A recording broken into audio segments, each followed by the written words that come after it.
Hi, இன்னைக்கு வந்து பார்த்தீங்கன்னா ஸ்கூல் ப்ராஜெக்ட் 3 தான் வந்து பார்க்க போகிறோம். ஸோ நிறைய பேர் கேட்ட ஒரு வீடியோ தான், பீம் பேலன்ஸ் செஞ்சு காட்டுங்கக்கா ஸ்கூலில் மேக் பண்ண சொல்லியிருக்காங்கன்னு. ஸோ அதுக்கு வந்து ஃபஸ்ட் இந்த மாதிரி 3 கார்ட்போர்டு எடுத்து அதை வந்து ஒன்றா ஒட்டிக்கிறேன். நெக்ஸ்ட் ஒரு கார்ட்போர்டு வந்துட்டு அதோட கொஞ்சம் பெருசான சைஸில் வந்து எடுத்திருக்கேன், ஆரோ ஷேப்பில்.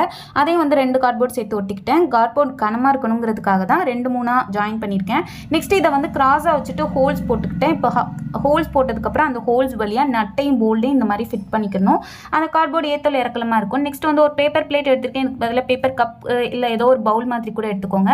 நெக்ஸ்ட் 2 சைடும் ஹோல்ஸ் போட்டுட்டு ஒரு சைடு வழியாக நாட் போட்டுக்கிட்டேன் த்ரெட் யூஸ் பண்ணி.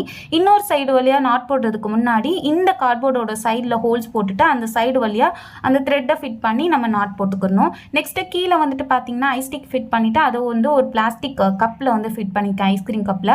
அவ்வளோதான், நமக்கு வந்து பீம் பேலன்ஸ் ரெடி ஆயிடுச்சு. இப்போ டெஸ்ட் பண்ணி பார்த்தேன். 2 rupees காயின் எடுத்து லெஃப்ட் சைடு வச்சேன், இறங்கிச்சு. அதுக்கப்புறம் ரைட் சைடு ஒரு 2 rupees வச்சோன்னே சேம் ஆயிடுச்சு. திரும்ப ஒரு 1 rupee காயின் வச்சோன்னா திரும்ப இறங்கிருச்சு.